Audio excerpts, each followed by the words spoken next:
खरीदारी कर लेनी चाहिए, क्योंकि एक्सेप्टेंस रेशियो पहले जैसे मैंने कहा 100% के आसपास हो चुका है, तो अभी भी पूरी उम्मीद है। और जो शेयर आपके बच जाएंगे, मान लीजिए कि 100% नहीं जाते, कम जाते, तो जो शेयर आपके बच जाएंगे वो भी कंपनी बहुत उम्दा होने के कारण से आपको चिंता की कोई बात नहीं है। नंबर इस बार थोड़े दबाव में आए थे, बट एट्रिशन रेट भी थोड़ा हाई था, लेकिन आगे आने वाले दिनों में मुझे लगता है कि लॉन्ग टर्म के लिए स्टॉक तो ऑलवेज अच्छा है ही। यहाँ पर दो तीन बातें हर्षा जी आपको जोड़ना चाह रहे हैं। इनफैक्ट क्योंकि अट्रिशन रेट की बात की, कल ही हम नैस्कॉम के वाइस प्रेसिडेंट से बात कर रहे थे और जो टीसीएस के प्रेसिडेंट भी हैं, उन्होंने यही इंडिकेशन दिया था कि वो अब अट्रिशन रेट का पीक आ चुका है, अब यहाँ से स्थिति इंप्रूव होगी। तो अगले मैक्सिमम 3 क्वार्टर्स में ये नंबर्स थोड़े से नॉर्मलाइज होंगे। साथ ही इस समय ये तमाम कंपनियां जो नई टेक्नोलॉजी है उस पर बेट करी, तो हम जानते हैं कि डिजिटल में बिजनेस सभी का ग्रो हो रहा है, आजकल कंपनी उसी पर ज्यादा फोकस कर रही है। लेकिन ये इनफैक्ट अपने प्रोजेक्ट्स पर काम कर रहे हैं जो वेब3 और मेटावर्स से भी जुड़े हुए हैं। तो अहेड ऑफ द कर्व जो रहना होता है किसी भी कंपनी को, ताकि कंपटीशन से हमेशा आगे रहे, टीसीएस उसमें आगे बढ़ रहा है, इन्फोसिस भी उस पर काम कर रहा है। और डर यही था कि ये जो छोटे छोटे प्लेयर्स आते हैं जिनका स्केल कम होता है, इतने बड़े जायंट्स नहीं होते, वो इजीली अडेप्ट करते हैं टेक्नोलॉजी को। अब ये कंपनियां भी उन्हीं दूसरे प्लेयर्स को अच्छा खासा कंपटीशन दे रही हैं। शायद इसी वजह से हर क्वार्टर में जो भी नेगेटिव्स हो उसको नजरअंदाज करके अभी भी जानकारों के लिए प्रेफर्ड पिक है। जी, ध्यान दीजिए, टीसीएस में जो हम लोगों ने इससे पहले बायबैक्स ट्रैक किए हैं, वहां पर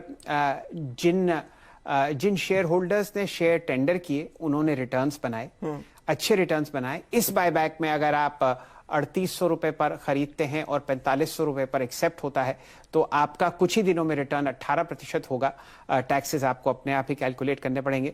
लेकिन उन शेयर होल्डर्स ने जिन्होंने शेयर टेंडर नहीं किए थे हर्षदा जी, उन्होंने और ज्यादा रिटर्न्स कमाए। यही बात शायद राजेश अग्रवाल साहब एम्फसाइज करना चाहते हैं कि आप रखिए शेयर को अपने पोर्टफोलियो में और कुछ प्रतिशत जरूर इस बायबैक में सरेंडर कीजिए। राजेश जी, क्या राय आपकी?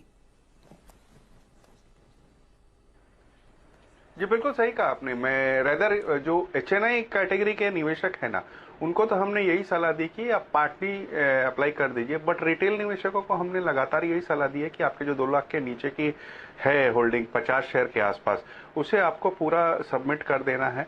और हमारी उम्मीद है कि जैसे पिछले बायबैक्स में जो प्रेसिडेंट बना हुआ है 100% एक्सेप्टेंस का, तो वहां तक नहीं भी होता है तो 70-80% तो हो ही जाएगा। और उसके बाद अगर आपके 20% माने 50 शेयर में 20% आपके 10 शेयर बचते भी है, तो उसमें नुकसान होने के चांसेस बहुत कम है।